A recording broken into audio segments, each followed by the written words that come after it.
Muy bien, buenas tardes, bienvenidos a esta nueva entrega de Encuentros por la Historia, una iniciativa de los grupos de investigaciones, religiones, creencias y utopías y el grupo de investigaciones en Historia, Economía, Política y Educación del Departamento de Historia de la Universidad del Valle. Encuentros por la Historia es un proyecto que surge en estos tiempos de confinamiento para tratar de proponer una dinámica de comunicación fluida entre los investigadores y nuevos investigadores que están culminando trabajos de investigación novedosos y de punta. En ese orden de ideas, este segundo ciclo de Encuentros por la Historia está compuesto por nuevos investigadores que están colocando a disposición de nuestro público una variedad de temas y novedades en términos de la investigación histórica y la enseñanza de la historia. Por tanto, hoy tenemos al profesor, maestro Aldo Fernando García Parra con su conferencia La historia de las ideas y la experiencias no vistas en Colombia. El maestro Aldo Fernando es licenciado en Historia de la Universidad Gran Colombia, maestro en Historia de la Universidad Nacional de Colombia, sede de Bogotá, docente de la Secretaría de Educación de Bogotá. Sus intereses de investigación están relacionados con la historia de la izquierda y su relación con el movimiento estudiantil en Colombia. Asimismo, su interés investigativo está enfocado en la historia de la construcción del socialismo en el siglo XX. Entre sus publicaciones se encuentra el trabajo de coautoría La verdad yace en el fondo de un pozo oscuro, reflexiones sobre la construcción del socialismo en el siglo XX, publicado en el Anuario de Historia Social y de la Cultura en el año 2014. Autor de la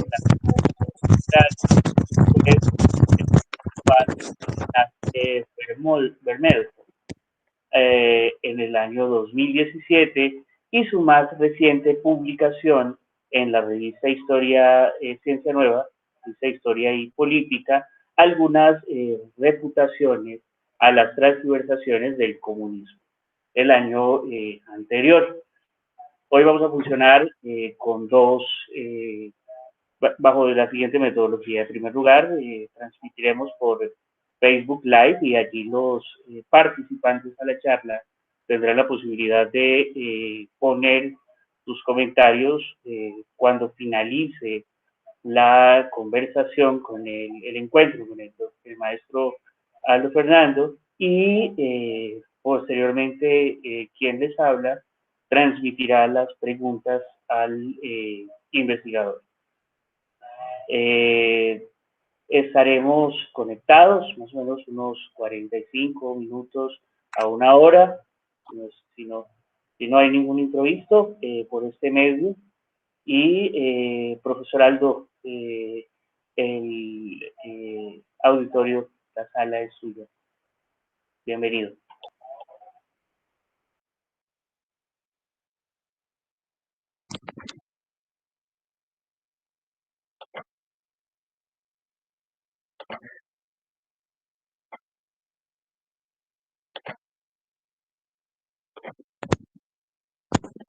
Bueno, buenas tardes.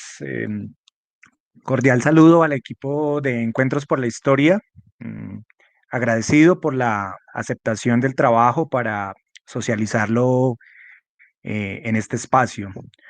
Hoy hablaré sobre la historia de las ideas y experiencias maoístas en Colombia en el periodo 1970 al 2000.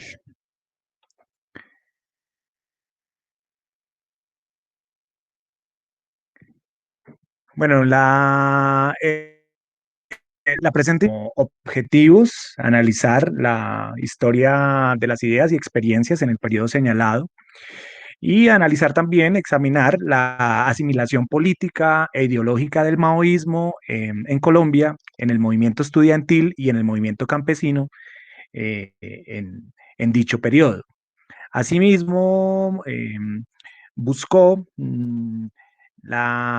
indagar por los mecanismos de difusión y de recepción de las ideas maoístas, especialmente algunas revistas teóricas, el papel de los traductores y también de algunas librerías que cumplieron un rol fundamental en ese tiempo.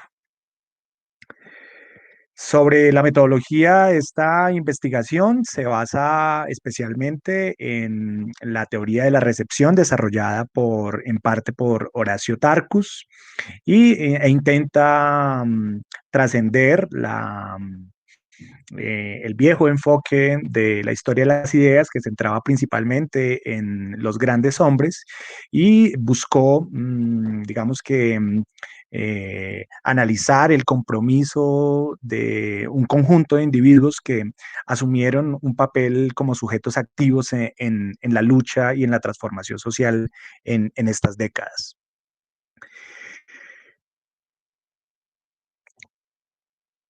Rápidamente voy a mencionar, antes de dar paso pues, a la introducción, algunos trabajos que entre 1973 y la fecha actual han tomado el maoísmo como objeto de estudio. Principalmente 22 trabajos, entre los que podemos encontrar 3 tesis de maestría en historia, algunas monografías, también una tesis de pregrado en historia, varios artículos y algunos libros que hacen referencia a el origen, la evolución y la división de organizaciones autodefinidas como maoístas.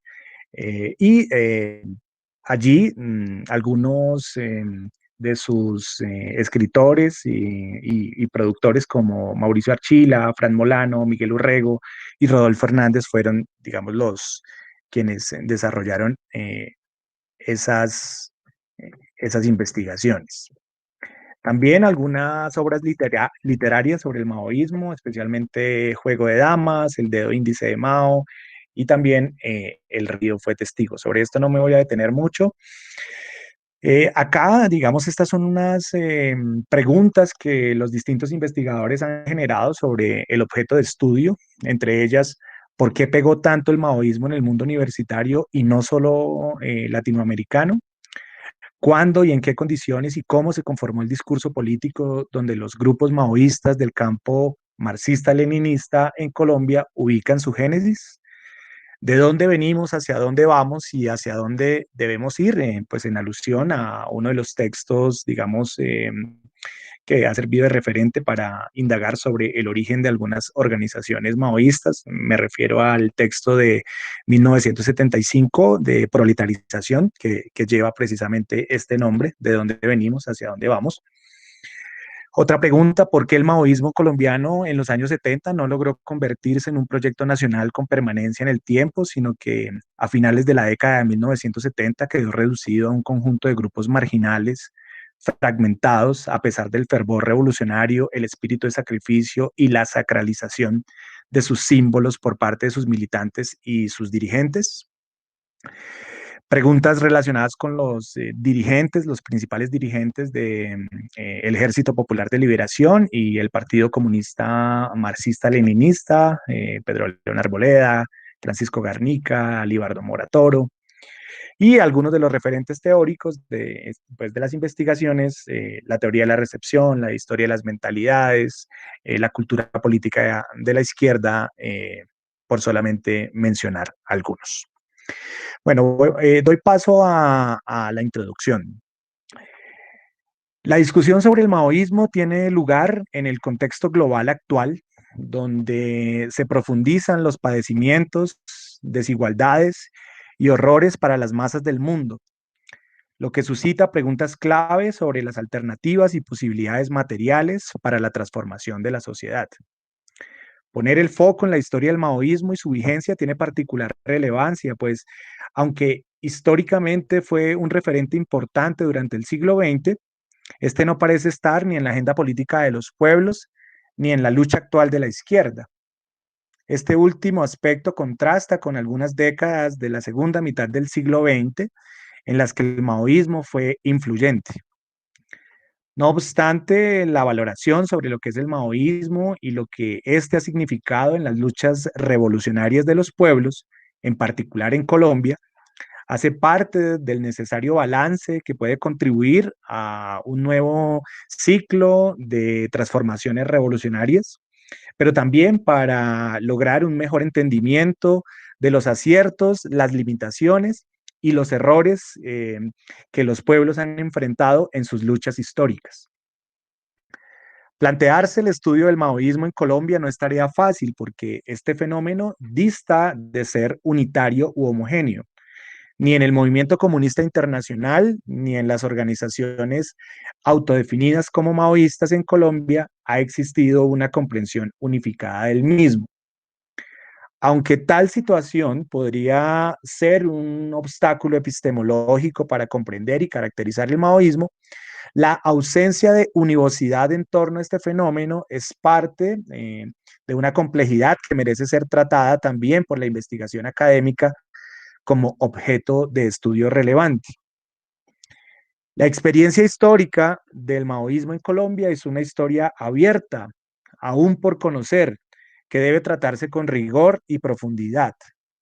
La necesidad de ahondar en la comprensión de cuál ha sido la incidencia política e ideológica del maoísmo y cuál ha sido su evolución en Colombia, bien puede identificarse en el desafío que planteara Mauricio Archila. Su trayectoria histórica está cargada de enseñanzas que están todavía por aprenderse. El maoísmo fue una corriente de pensamiento revolucionaria que surge y emprende su desarrollo a partir de rupturas decisivas con concepciones anteriores en el marxismo y de manera particular con serias cuestiones de concepción y de método derivadas en la construcción del socialismo en la Unión Soviética en el periodo de Stalin. Su abordaje requiere, por tanto, de un enfoque científico que, más allá de lo dicho o dejado de decir por Mao Zedong, examine los desarrollos teóricos, la praxis de su materialización y las lecciones que de unos y otros se derivan. En Colombia, el maoísmo constituyó un referente político e ideológico de la lucha revolucionaria de la izquierda. Este hecho social amerita la atención porque tal corriente representó, en palabras de Medófilo Medina, el canal de expresión política de estudiantes ávidos de participación o de franjas radicalizadas del movimiento sindical y de sectores informales.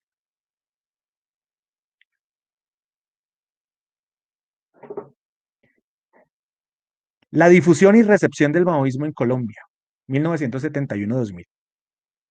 El comunismo como movimiento histórico ha inspirado intelectual y políticamente a millones de personas en el mundo. Desde la efímera Comuna de París en 1871, el comunismo empezó a abrirse terreno como un movimiento revolucionario. Posteriormente, la revolución bolchevique dejaría su marca como el hecho más decisivo de la historia del siglo XX. Su incidencia internacional fue fundamental, ya que, como lo señaló acertadamente el historiador Erich Hobsbawm, la historia del siglo XX no puede comprenderse sin la Revolución Rusa y sus repercusiones directas e indirectas. Los ecos de la Revolución Rusa se hicieron sentir en diversas partes del mundo y Colombia no fue la excepción. En el país, las ideas revolucionarias de octubre influyeron a los intelectuales y revolucionarios en las luchas políticas obreras de los años 20 y 30, como vienen mostrando algunas investigaciones recientes sobre este periodo. Posteriormente, con el triunfo de la Revolución China en 1949, sus salvas se constituyeron en fermento de las ideas revolucionarias para las organizaciones de izquierda en Colombia y Latinoamérica. El maoísmo tuvo un considerable impacto en la lucha política nacional e internacional. No ha de olvidarse que el maoísmo, cuando China era un país socialista, me refiero al periodo 1949 a 1976, realizó transformaciones trascendentales que influyeron sobre la cuarta parte de la población mundial. El maoísmo Fue un referente importante en las luchas políticas en Francia, hablo de 1968, Italia, Estados Unidos, Turquía, Bangladesh, Afganistán, Irán, Brasil, Nepal, Perú y actualmente en las luchas armadas de la India. Precisamente el modelo revolucionario chino fue uno de los referentes políticos para el partido 1963. La recepción del modelo revolucionario chino contribuyó a la diferenciación de la izquierda comunista y a la asimilación en un sector del PCC de algunos aspectos del maoísmo. A mediados de los años 60, tal sector romperá con el Partido Comunista de Colombia y dará origen a un nuevo partido denominado Partido Comunista de Colombia Marxista-Leninista. Durante la década del 70, de algunas decisiones del PCC-ML, surgirán a su vez nuevas organizaciones también autodefinidas como maoístas. Me refiero a organizaciones como la Liga Marxista-Leninista, la Línea Proletaria, Tendencia Marxista-Leninista.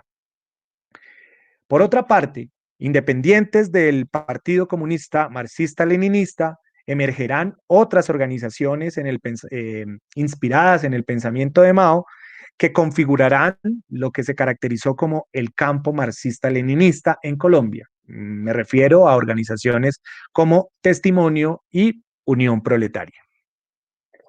A finales de los años 60 y la primera parte de la década del 70, el análisis marxista en Colombia cogió vuelo con la incidencia de nuevas organizaciones políticas revolucionarias y la aparición de revistas de izquierda. En particular, las autodefinidas organizaciones maoístas se nutrieron de diferentes vías de recepción de las ideas de Mao.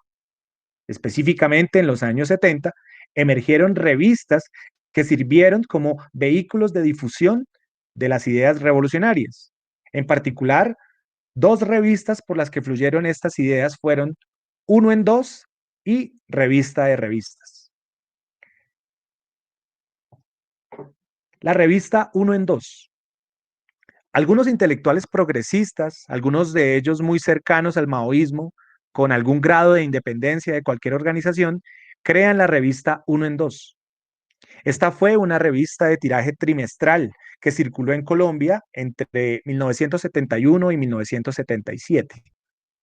El 1 de septiembre de 1971 hizo su aparición Uno en Dos y en su historia publicó 8 números distribuidos por las editoriales Oveja Negra, La Pulga y Hombre Nuevo.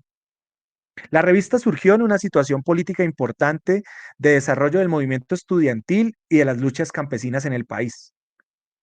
A lo largo de sus publicaciones, la asimilación de las ideas maoístas estuvo relacionada con una reflexión crítica sobre la sociedad, examinando cuestiones como el carácter de la sociedad colombiana, la naturaleza de la revolución colombiana, la nueva democracia, el carácter del Estado, el problema agrario, entre otros. La revista planteó contribuir a las discusiones sobre temas de la actualidad nacional con un análisis riguroso. Debo decir que estas ideas eran parte de las discusiones más candentes que se estaban desarrollando en ese momento en el tercer mundo. Sus 3 primeros números fueron publicados por la editorial Oveja Negra y de su primer comité editorial hicieron parte Alfredo Molano, José María Rojas, Víctor Cubides y Alonso Tobón. También pasaron por sus filas escritores como Vicente López, Alberto Corchuelo y Gabriel Misas. También algunos teóricos internacionales como la escritora Rosana Rosanda. Podríamos indicar que para gran parte del movimiento maoísta colombiano, esta revista Uno en Dos fue influyente. Se estudiaba porque las polémicas que allí se presentaban brindaban herramientas teóricas para estudiar la realidad nacional y por la actualidad de sus análisis.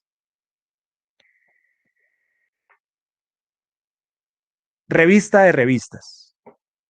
A principios de 1973 surgió la iniciativa de crear una editorial que popularizara algunas obras revolucionarias. Fue la editorial La Pulga. En 1975, Editorial La Pulga propició la creación de una revista teórica bimestral, Revista de Revistas. La revista publicó 5 números entre 1975 y 1976. Fue una revista de corte académico con una extensión aproximada de 120 páginas. Sus editores, entre los que se encontraba su director, Carlos Guillermo Álvarez, se plantearon el objetivo de cubrir el vacío de información y análisis políticos de carácter internacional presentes en los militantes y luchadores revolucionarios. En este sentido, anunciaron en su primera publicación estar al tanto de los recientes desarrollos y polémicas en el campo de la filosofía, la historia, la economía marxista, entre otras. Algo clave que examino en el trabajo es que si bien Revista de Revistas no se declaró abiertamente maoísta, sí introdujo importantes elementos teóricos del maoísmo, elementos de método de análisis materialista y concepción científica que permitieron entender aspectos como la naturaleza contradictoria del socialismo, el socialismo como estado de transición al comunismo y el problema de la restauración del capitalismo. Podemos ver en los 5 números publicados de la revista un esfuerzo por contribuir al debate teórico sobre las diferencias en método y enfoque en la construcción del socialismo entre la Unión Soviética y China. En la revista fueron reproducidos artículos de teóricos internacionales como Charles Bettelheim, Paul Suisi, Costas Maurakis, María Antonieta Macchiocci, entre otros, que fueron originalmente publicados en revistas como Monthly Review. También incluyó algunos trabajos inéditos de Mao, en especial la introducción de A propósito de los problemas económicos del socialismo en la URSS de Stalin, también sobre las 10 grandes relaciones y el trabajo sobre el centralismo democrático. Estas ideas eran las que se estaban estudiando en ese momento en el mundo entero y que la gente de acá, los militantes y lectores de la revista, también querían estudiar y conocer. Ambas revistas, tanto Uno en Dos como Revista de Revistas, ayudaron a erosionar un enfoque dogmático, criterios erróneos y puntos de vista sectarios y unilaterales sobre la construcción del socialismo.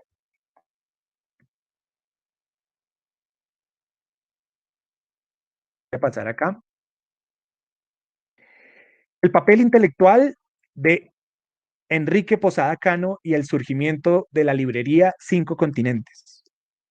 En la primera parte de la década del 70, Enrique Posada Cano, este intelectual colombiano, jugó un importante papel en la traducción y difusión del pensamiento de Mao Zedong en Colombia.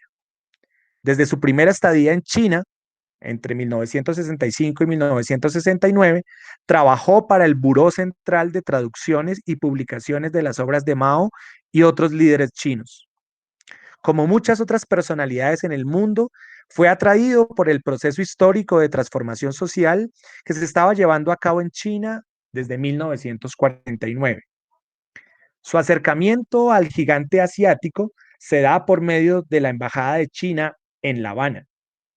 En febrero de 1965, Posada Cano arribó a China para trabajar como especialista de la lengua castellana. Inicialmente, su lugar de residencia fue el famoso Hotel de la Amistad de Pekín. En este lugar se hospedaba una parte de las delegaciones que visitaban y trabajaban en China. Allí compartió estadía e intercambió labores con intelectuales europeos y latinoamericanos, algunos de ellos colombianos, eh, entre los que se encontraba Ricardo Samper, también intelectuales como Fausto Cabrera, Alfonso Graíño, Ana de Graíño o Robinson Rojas. Posteriormente, Posada Cano estuvo principalmente ligado al Buró Central de Traducciones y Publicaciones. Es importante indicar que la labor de traducción ayudó a romper el cerco que el imperialismo tendía sobre China y que la sometió a aislamiento, obstaculizando el conocimiento sobre su realidad. Ahora bien, los traductores no actuaron pasivamente frente al estímulo externo de la Revolución China. No fueron un instrumento de las políticas chinas para propagar las ideas revolucionarias. La época y el ambiente mundial favorable a la revolución se mezclaron con la actitud, disposición y el papel consciente que los sujetos asumieron en la defensa de un ideal. Precisamente, un aspecto importante de la recepción de las ideas se refiere a las motivaciones e intereses por las cuales un sujeto traduce, prologa o cita la obra de un autor. A este respecto, en entrevista realizada a Enrique Posada Cano, comenta cuáles fueron sus intereses y por qué puso los ojos en China, en la China revolucionaria. La época era esa, de creer en una utopía, un ideal, una máxima tarea en la que el mundo iba a cambiar y marchábamos hacia una sociedad socialista como primera etapa, hacia una sociedad luego superior sin clases, sin Estado, y que vendría una revolución internacional en la que China era líder. Esa era la época. Invertíamos tiempo en algo que creíamos, en algo en lo cual teníamos nuestra convicción de que era un cambio fundamental hacia una sociedad igualitaria, donde no hubiera diferencias entre trabajo manual y trabajo intelectual, entre la ciudad y el campo. Ese era el gran proyecto de Mao. En eso creíamos y por eso aplicamos nuestra fuerza a traducirlo, a interpretarlo y a difundirlo. Esas eran palabras de Enrique Posada Cano. Es importante también mencionar que el Estado socialista chino dedicó ingentes esfuerzos económicos y materiales para organizar la publicación y traducción a distintos idiomas de las obras de Mao y de sus principales dirigentes. Esto fue parte de una política internacional de propagar las ideas revolucionarias por el mundo entero. La labor de traducción y difusión del pensamiento de Mao fue considerada por los chinos como una tarea gloriosa, porque el pensamiento de Mao representaba la cumbre del pensamiento revolucionario. Además, la labor desempeñada por traductores y difusores del pensamiento de Mao significaba para los chinos la entrada en la categoría de viejos amigos, que en la memoria china estaba inscrita como aquellas personas que aportaban a la construcción del socialismo. A este respecto, Posada Cano comenta que cada vez que visitaba China, los chinos le insistían en la importancia de la tarea gloriosa. Él, junto a un equipo de traducción integrado por algunos latinoamericanos, europeos y chinos, tradujo al español y otros idiomas varios textos de Mao, en especial el tomo quinto de las obras escogidas de Mao.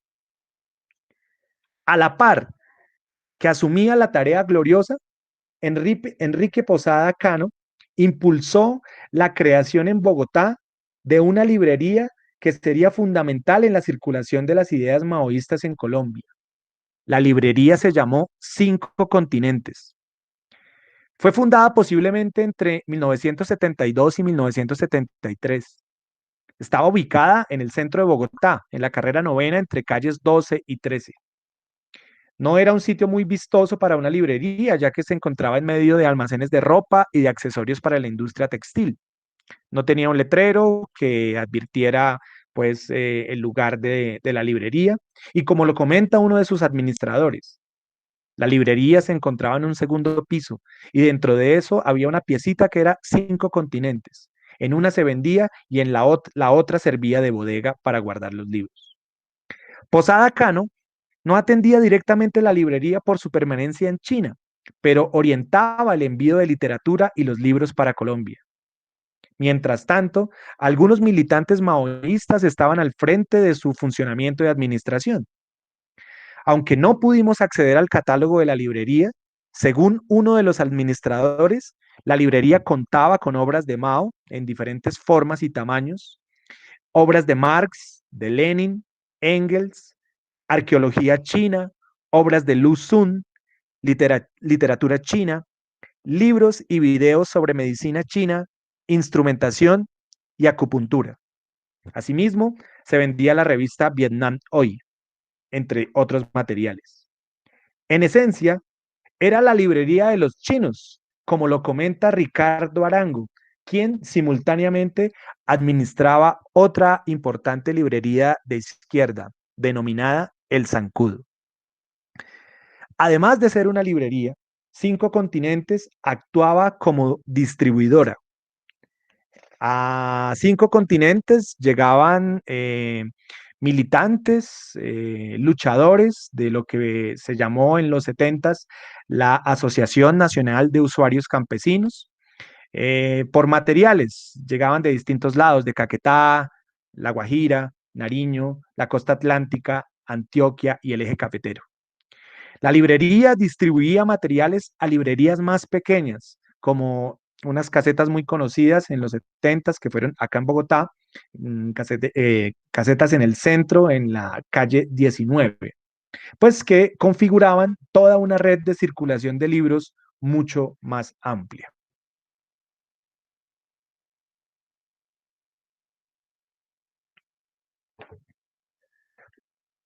Otra revista muy importante fue la revista Un Mundo que Ganar. Tras el golpe de Estado en China en 1976 y una desbandada de fuerzas maoístas en el mundo, algunas organizaciones como el Partido Comunista Revolucionario de Estados Unidos, también el Partido Comunista del Perú, impulsaron la reagrupación de partidos o organizaciones maoístas en el mundo y conformaron el Movimiento Revolucionario Internacionalista. Este movimiento promovió la revista Un Mundo que Ganar. Fue una publicación trimestral publicada y distribuida por Word to Win en Londres. Su publicación en español fue asumida por una editorial colombiana llamada Asir Editores Limitada y su primer número apareció en 1985. Finalizó con el número 32 en 2006.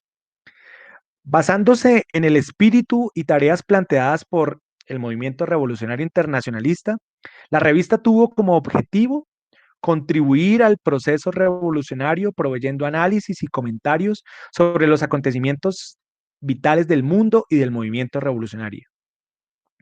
La revista fue el vehículo de difusión a través del cual se conoció el acontecer de las guerras populares en el Perú y Nepal. La revista estuvo abierta al cubrimiento de las luchas populares y antiimperialistas. Incluyó en sus 32 números artículos sobre política, arte, reseñas de libros y las luchas políticas mundiales de países como India, Perú, Irán, Sudáfrica, Colombia, Kurdistán, Francia, Nepal, la Unión Soviética, México, Afganistán, entre otros. En Colombia, la revista cumplió un papel fundamental. Activamente fue el Grupo Revolucionario de Colombia, el que difundió ampliamente la revista en el país y América Latina. En Colombia, la revista fue circulada ampliamente en foros, sindicatos y universidades, en las casetas de libros de la 19 que ya mencionaba hace un momento, y también fue puesta a la venta en la Librería Nacional. Sobre la cantidad de números editados, el tiraje de la revista para sus números 1, 2 y 3 alcanzó aproximadamente 5.000 ejemplares. Los restantes números alcanzaron un tiraje aproximadamente de 1.000. El tiraje de la revista, vale decirlo, no se compadeció con la difusión. Sin embargo, se hicieron ingentes esfuerzos desde Colombia por distribuir números para España, Estados Unidos, México, Perú, Ecuador, Chile y Argentina. Merece resaltarse que se enviaron varios ejemplares para los exiliados latinoamericanos en Europa. 2. Los orígenes de la Liga ML. 1971 marca un hito de ascenso de lucha social, campesina y estudiantil. En el proceso de lucha por la tierra y por cambiar las estructuras agrarias, se conformó la Liga Marxista-Leninista de Colombia. El campo colombiano fue durante la década del 70 escenario de las más importantes luchas por la tierra que se han desarrollado en la historia del país. La dominación imperialista sobre la nación colombiana, entretejida con la contradicción entre terratenientes y campesinos por la propiedad de la tierra, constituyó la base material para la lucha campesina en el país. Las luchas por la tierra llevaron a que miles de campesinos e indígenas se levantaran para adquirir tierras y destruir las relaciones de propiedad opresivas que acompañaban la concentración de la propiedad. La Liga ML planteó como consigna: opongamos a la reforma agraria la revolución agraria. Según ellos, la revolución democrática y nacional de nuevo tipo solo podría alcanzarse desarrollando una guerra popular. La Liga insistió en la necesidad de derrocar al imperialismo y las clases reaccionarias locales, apoyándose en los campesinos revolucionarios a través de la movilización y organización de las masas. Desde un principio, la Liga planteó el proceso revolucionario como parte de una revolución mucho más amplia de carácter mundial.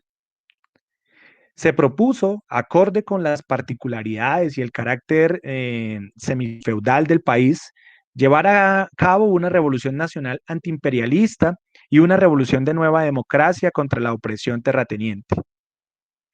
A diferencia, pues, aquí voy a hacer un énfasis, y es que, a diferencia de teóricos del maoísmo como Isaac Deutscher, que vieron las organizaciones maoístas como organismos monolíticos, el examen, el estudio de la Liga ML deja ver luchas políticas internas en su interior, que pues se presentaron de manera frecuente, donde el factor principal de orientación lo constituyó, más que una política revolucionaria, una orientación reformista y gradualista del proceso de lucha social. Como ellos mismos lo sintetizaron, queremos forjar más un movimiento económico que político y más político democrático que político revolucionario. En las zonas campesinas, bajo la influencia de la Liga ML, este trabajo puede evidenciar cómo asociaciones políticas y económicas con cierto tinte revolucionario, basadas en el autosostenimiento económico. La Liga ML participaba e impulsaba la creación de comités campesinos, comités de mujeres, comités de pioneros y células clandestinas de la organización. Eh, Impulsaron un tipo de organización denominada el comisariato, que fue una forma organizativa que se encargaba de la venta de los productos agrícolas y, de acuerdo con lo que cada quien aportaba, se le daba el dinero correspondiente. El comisariato funcionaba como un centro de acopio en el cual pues se les compraba a los campesinos la producción de yuca, maíz, ñame y arroz. Esos comisariatos funcionaban en algunas zonas de Sucre, como Morroba, Las Piedras, Oriente, Armón, El Yeso, La Mesa, Cambimba, entre otros. Un hallazgo clave encontrado en este trabajo tiene que ver con la lucha política de la Liga ML por cambiar algunos rasgos de la cultura campesina que eran retrógrados o perjudiciales para las masas mismas. En particular, lo que se intentó en algunos núcleos, asambleas, reuniones de masas y reuniones de células de la organización fue cambiar ciertas prácticas y hábitos nocivos que caracterizaban al campesinado en ese tiempo. Siguiendo elementos de la concepción maoísta, en algunas reuniones se promovía que la gente desarrollara la crítica y la autocrítica, indicando los defectos y errores de las personas en el cumplimiento de las tareas y las actividades políticas. En las zonas bajo la influencia de la Liga ML se criticaron tradiciones perniciosas para las masas. Particularmente, la Liga ML rechazó correctamente los fandangos y las corralejas tan fuertemente arraigadas en la superestructura ideológica de ciertas zonas de la sociedad colombiana. Un aspecto degradante sobre la opresión de la mujer de estas fiestas lo menciona En entrevista, uno de sus dirigentes, Bernardo, al respecto dice, en los fandangos, casi siempre terminaban emborrachándose todos los jóvenes y emborrachaban las muchachas, y no faltaba que alguna de ellas fuera objeto de violación o de ataque sexual por parte de un grupo de jóvenes. Las mujeres amanecían por ahí tiradas, les hacían ofensas o las desnudaban. Se daban otras cosas, por ejemplo, que para bailar con una muchacha se pagaba. Esa valía tanto, digamos que valía 20.000 pesos. El que fuera a sacar la muchacha pagaba cierta cantidad de dinero. Había otras que valían 15.000 o valían 10.000. O sea que tenía que depositar un dinero para bailar con una muchacha. Y había muchachas que nadie sacaba porque eran feitas. Por alguna concepción eran feas. Ellas se sentían mal porque nadie las sacaba a bailar. Frente a esas costumbres, se empezaron a organizar cómo sabotear esas fiestas y cómo elevar la conciencia de los jóvenes para que repudiaran ese tipo de reuniones y hacer valorar más las mujeres. Nosotros luchamos por abolir eso y por explicarles a los campesinos que podían hacer sus reuniones y hacer sus festejos sin necesidad del trago, sin necesidad de emborracharse.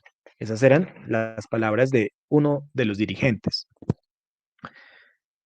No obstante, este proceso fue contradictorio, porque tales intentos de cambio cultural también se mezclaron con una mentalidad campesinista, cerrada y provinciana.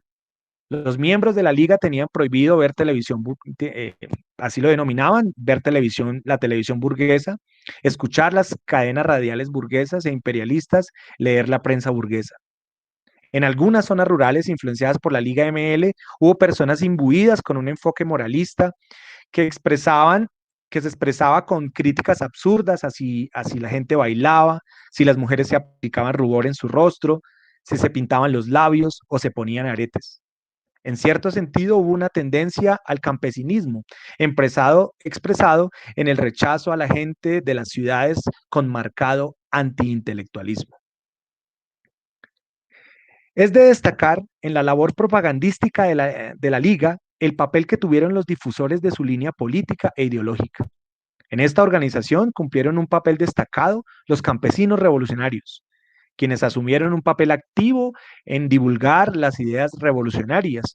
Se divulgaban por aldeas y pueblos, especialmente al llevar el periódico de la organización, Nueva Democracia, y promover las revistas Pekín Informa, China Reconstruye y China Ilustrada. La Liga ML tenía brigadas de propaganda por diferentes veredas para vender las revistas chinas y estos grupos de militancia leían y discutían el contenido con los campesinos. Esta fue una manera crucial de hacer suya y poner en juego la asimilación de las ideas revolucionarias que circulaban y de cómo se empezaban a configurar una visión propia del mundo entre los mismos campesinos. Es de resaltar que el movimiento campesino que había en Sucre y en el suroeste antioqueño tenía tanta acogida que las revistas chinas y los símbolos revolucionarios eran parte de la cotidianidad de los campesinos. Ellos mismos empapelaban las casas con las láminas chinas, las fotos de las comunas populares y las fotos de Mao. Otra labor importante de difusión de las ideas revolucionarias se dio mediante la proyección de películas chinas, especialmente la proyección de películas como El Soldadito Chan Cao y Brillante Estrella Roja. Esto era parte de vencer una barrera material, la del analfabetismo, y poder llegar a masas básicas por medio de otras herramientas que permitiera infundir sentimientos, por ejemplo, de servicio al pueblo propios de la lucha revolucionaria.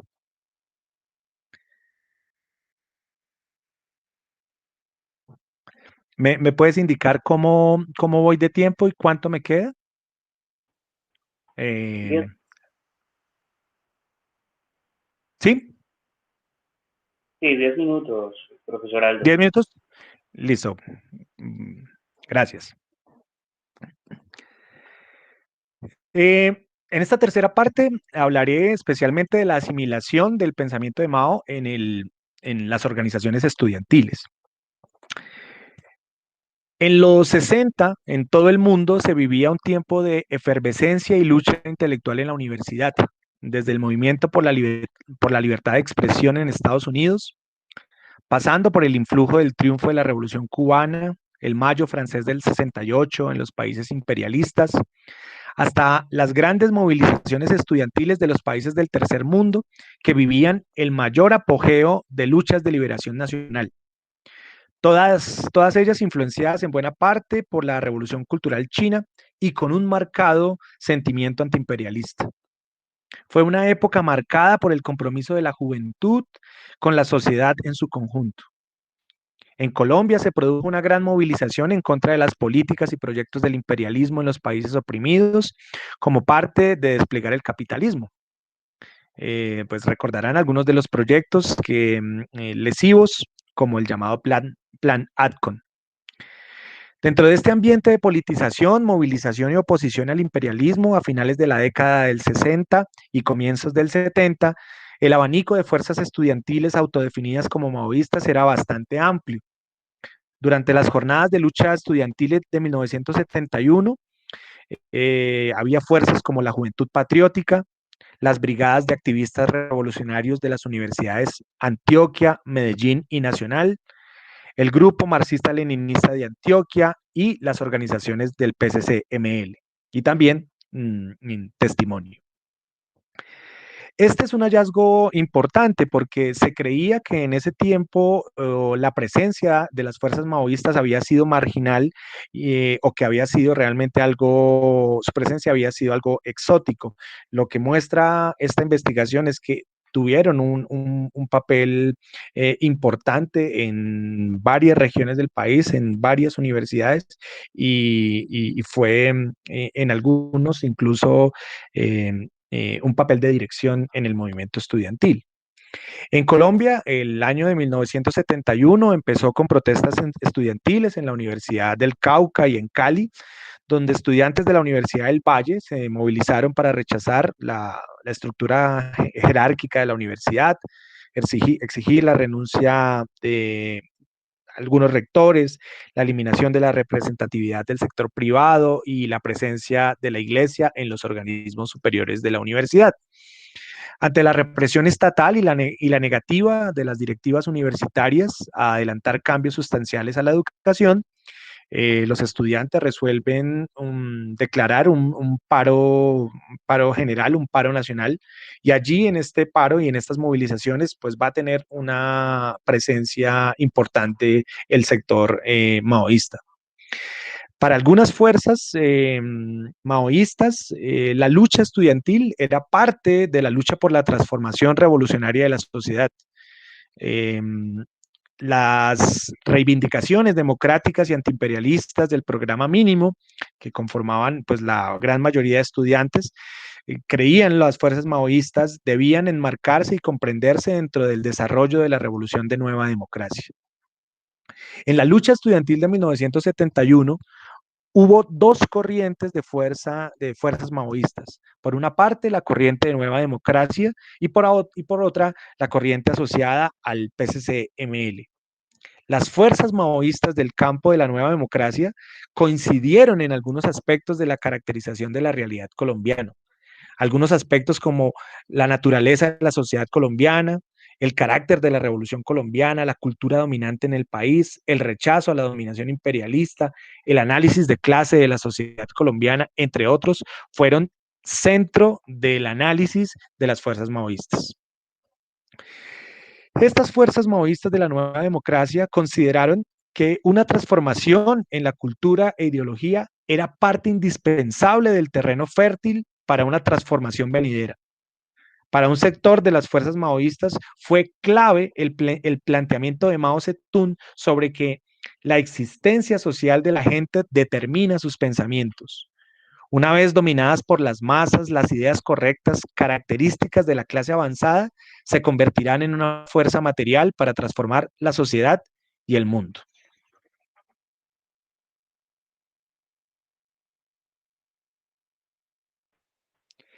Finalmente, hacia la década del 80, en medio de un ascenso de la agitación social, van a aparecer nuevas organizaciones maoístas a nivel nacional y mundial. En una situación internacional adversa por la pérdida del socialismo en China, por el ataque anticomunista mundial y la desbandada de muchas fuerzas progresistas que renegaron del socialismo, emergió en 1980 en Perú una guerra popular dirigida por un partido, el Partido Comunista del Perú. En Colombia, en 1982, se forma el Grupo Comunista Revolucionario de Colombia, que reunió comunistas en declarada lucha contra tendencias no revolucionarias en el país. El llamado GCR, como parte de su desarrollo y organización y formación política e ideológica con estudiantes y jóvenes, formó aquí la organización juvenil Los Guardias Rojos.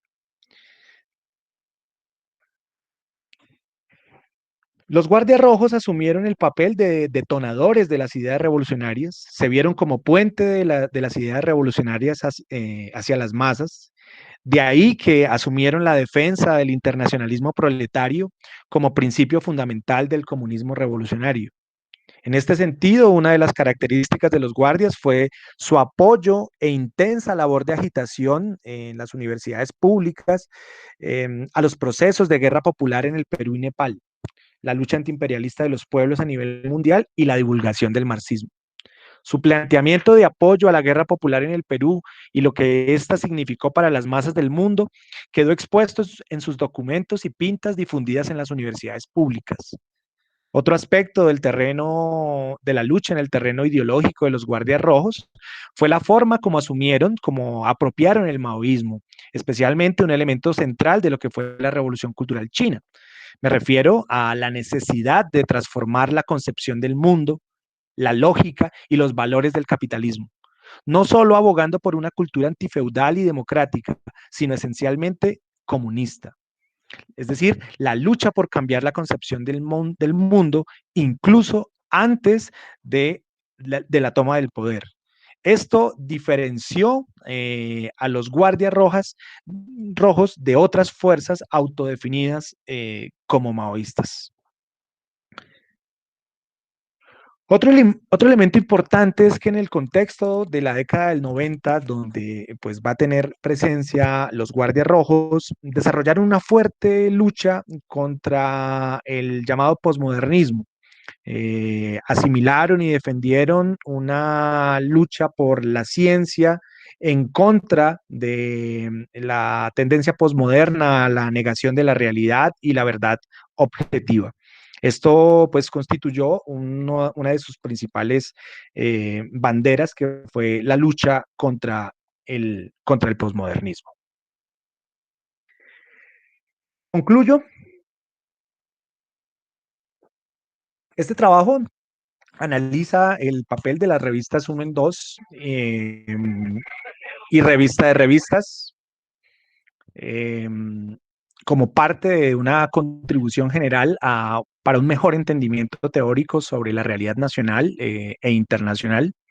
Este trabajo también contribuye a la difusión de cómo fue esa difusión de las ideas de Mao, por medio de qué vehículos de divulgación se desarrolló, se conoció ese pensamiento, y aborda especialmente el papel intelectual que un intelectual como Enrique Posada Cano cumplió entre los años 60 y 70.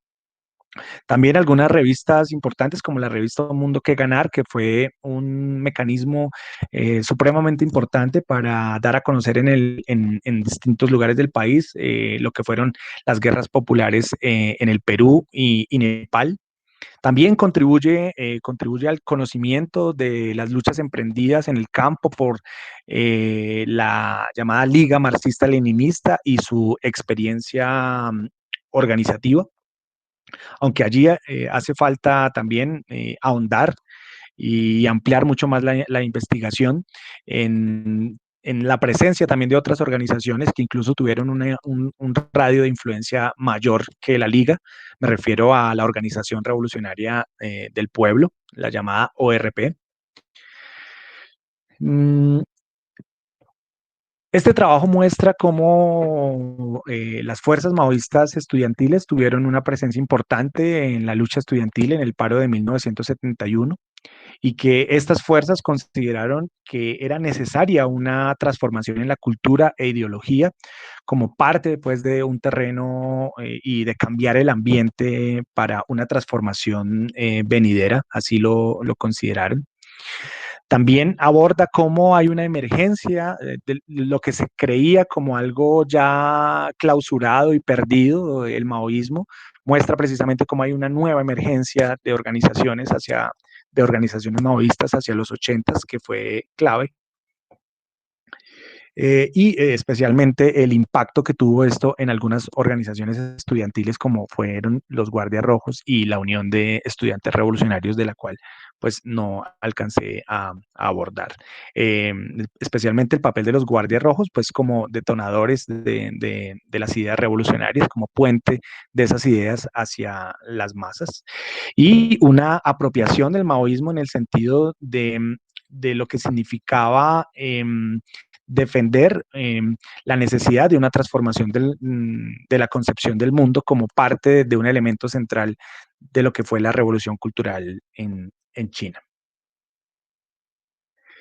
En síntesis, este trabajo muestra cómo el maoísmo fue un fenómeno importante con incidencia tanto en el movimiento campesino y en el movimiento estudiantil en el periodo 1970-2000. Bien, muchas gracias.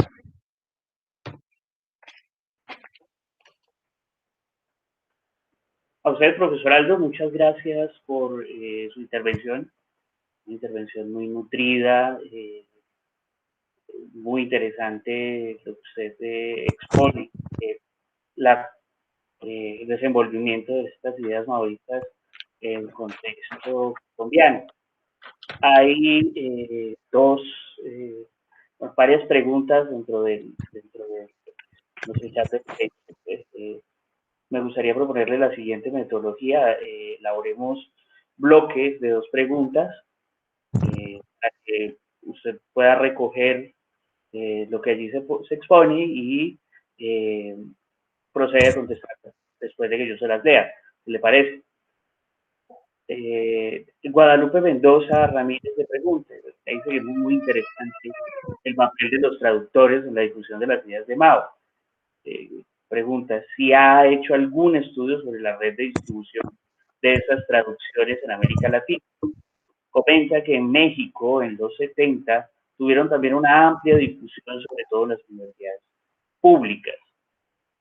Lidia González, también desde Facebook, comenta sobre, alaba su investigación y pregunta sobre cómo las ideas maoístas circulaban entre las poblaciones rurales, que en su mayoría eran y aún siguen siendo una población analfabeta que no podía acceder a fuentes originales.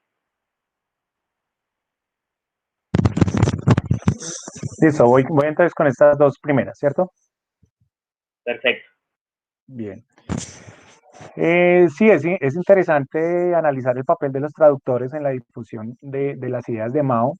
No era un papel o un desempeño de la traducción a título individual, sino eran equipos que se conformaban, integrados por personas de diferentes lugares del mundo, equipos de latinoamericanos y equipos de europeos. En particular, en el caso que yo menciono de Enrique Posada Cano, estuvo, por lo que conozco, con otras personas de origen peruano y de origen chileno.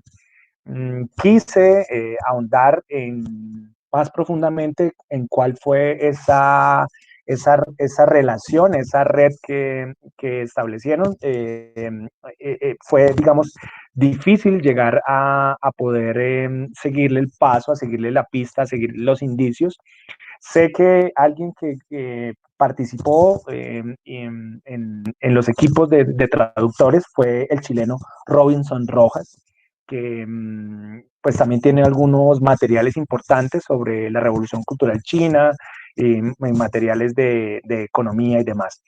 Mm, pero repito, había varios equipos encargados de esa labor y creo que además de seguir toda la y digamos, de reconstruir la red de traductores que considero es una parte importante de lo que debería hacerse en una próxima investigación. También tenemos que ahondar en la misma discusión interna, en la misma asimilación que había del traductor por parte del pensamiento de Mao Zedong. O sea, me explico. Mm, eran discusiones de días, de largas horas, para poder traducir, digamos, no solamente oficialmente, sino sin distorsionar y sin tergiversar lo que dentro de la connotación china Mao y los dirigentes querían expresar. Entonces, ¿cómo traerlo a palabras coloquiales, a palabras cotidianas, sin cambiar pues la esencia? Esto es algo que Enrique Posada Cano muestra o deja ver, digamos, en las entrevistas. Así que todo ese papel de la traducción, digamos, merece una investigación y seguramente hay algo mucho más enriquecedor que podamos explorar y podamos ahondar. Para terminar sobre esta pregunta, hay yo le preguntaba alguna vez a Enrique Posada Cano, leyendo incluso este libro de Los orígenes del totalitarismo de Hannah Arendt, a ella le hacen en un prólogo, traducen una obra de Mao que se llama El tratamiento correcto de las contradicciones en el seno del pueblo, lo traducen como la manipulación de las contradicciones en el seno del pueblo. Hay un mundo de diferencia entre manipulación y tratamiento, ¿sí? Y quien conozca el discurso de Mao, pues se puede entender que ahí no había nada de engaño, de manipulación o de querer de pronto instrumentalizar a las personas. Sin embargo, con esa traducción, el lector tal vez se hace una idea errónea de lo que el título del discurso quería expresar. Entonces, él aclaraba, incluso decía, no, eso lo tradujimos como el tratamiento, y el tratamiento hace referencia a las discusiones que debían darse entre la gente por medio de el razonamiento y de la argumentación convincente y de la persuasión, nada de algo parecido a la manipulación. Entonces, así de ese calibre y de ese rigor es el papel digamos, de la traducción. Entonces, es enriquecedor en ese sentido. Y la segunda pregunta, con respecto a cómo fue ese papel, ese proceso de llevar ese pensamiento a zonas donde pues, se enfrentaban con algunas dificultades materiales como el analfabetismo, pues eso es lo que dejan ver los campesinos revolucionarios, algunos muy conscientes de ese problema material, de cómo era que debían resolverlo, un analfabetismo en un porcentaje muy amplio de la población.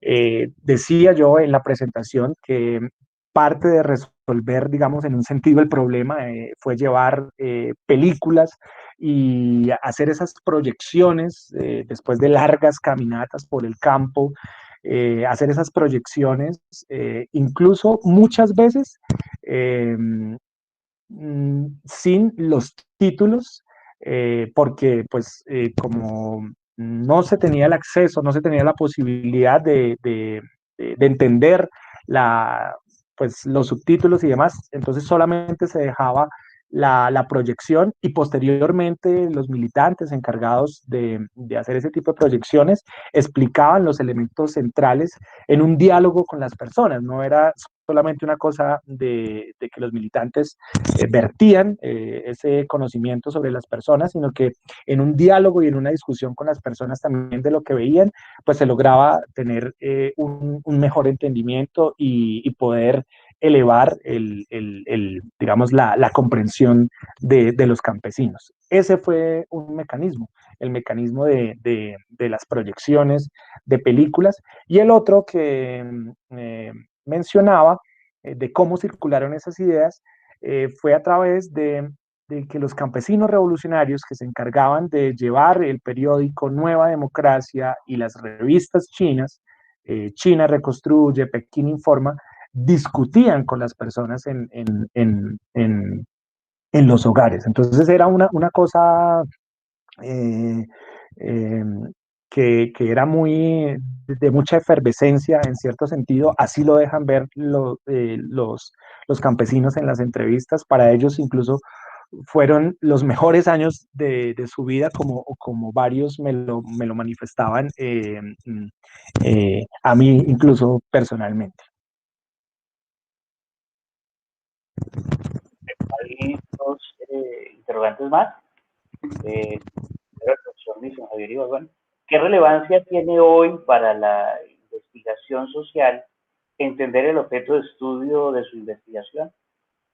Y segundo, Inti Watanas pregunta desde Facebook si existe una relación entre el EPL y alguna de las revistas que usted presenta.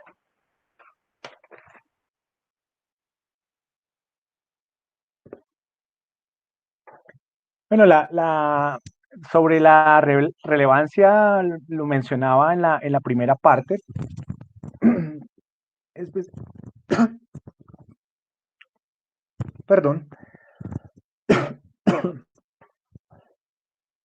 Especialmente en que hay perdón.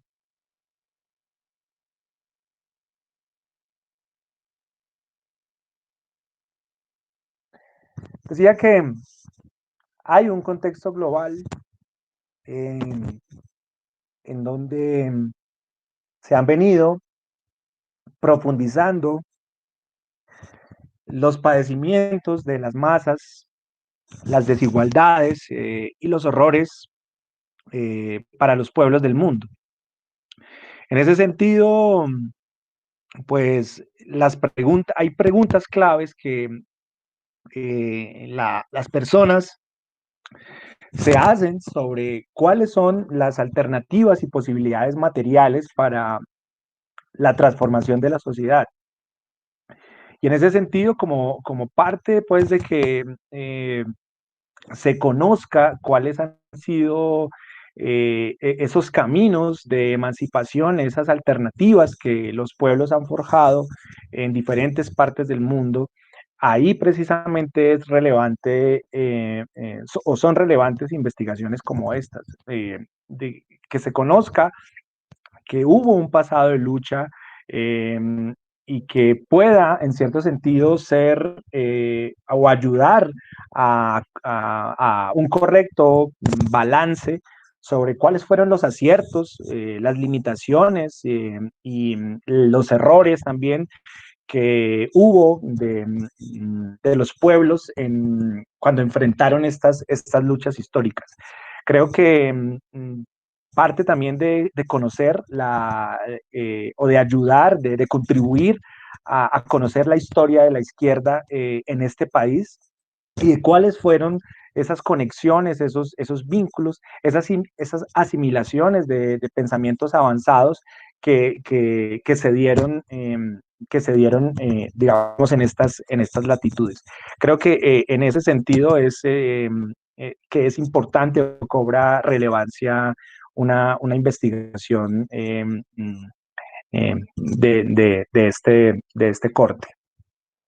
Y la segunda pregunta sobre la conexión o si hay alguna relación entre el EPL y estas revistas, lo que yo puedo ver es que o puedo conocer es que, por una parte, hay rompimiento de algunos militantes que integraban lo que fue el Partido Comunista Marxista-Leninista y en ruptura con en ruptura organizativa tanto con el EPL como con el PCML, pues por una parte se conforman nuevas organizaciones y algunas personas que quedan sin organización o con algún nivel de conexión organizativa no muy clara, estos intelectuales progresistas son los que dan impulso o dan origen a estos mecanismos de los que hablaba, a estas revistas. Incluso muchos de ellos muestran cómo hay una inconformidad con la formación que se llevaba a cabo, hablo de la formación política e ideológica que se llevaba a cabo en el EPL y en el PCML. Me refiero a que muchos de ellos incluso querían trascender lo que fueron los tres permanentes. Hablo de textos que en China se divulgaron mucho y también acá en Colombia. Me refiero a textos de Mao Zedong como no, En memoria de Norman Betún, Servir al pueblo o El viejo tonto que removió las montañas. Se reducía la formación de los militantes a estos textos solamente, ¿sí? Más en un sentido, digamos, moralista y demás, y muchos de ellos quedaban o sentían esa ausencia o ese vacío de formación teórica, conceptual, de un enfoque, de un método también científicos, y en ruptura incluso con ese enfoque dan origen a estas revistas. Entonces, ahí no veo un vínculo tan claro, aunque ya en los años 70 estas revistas tienen una divulgación mucho más amplia y verdaderamente muchos militantes, así fueran del EPL o no, accedían a la lectura de, de los materiales de la revista porque era parte de los problemas candentes que se estaban discutiendo, no solamente en el movimiento popular acá en Colombia, sino en general en el tercer mundo y, y en general en diferentes partes del planeta. Entonces, eh, fue de amplio conocimiento para varios sectores de los maoístas en el país estas revistas. Muy bien, profesor, muchas gracias por su intervención, por su conferencia. Ha sido un placer para nosotros poder contar con esta reflexión. Creo que variado número de conferencias que llevamos hasta el punto sobre historia de las ideas, sobre el universo intelectual, la recepción, construcción de pensamientos históricos. Ha sido muy interesante. Agradecemos a quienes se conectaron en Encuentros por la Historia el día de hoy. Agradecemos al equipo que se encuentra en, transmitiendo por Facebook Live, a nuestro coordinador, Javier. Muchas gracias, profesor, y espero un momentico en sala para darle una información. Claro, claro. Muchas gracias a ustedes por el espacio y esperamos seguir apoyando este tipo de encuentros y la labor tan importante que ustedes hacen en difundir distintos tipos de trabajos de historia y demás. Así que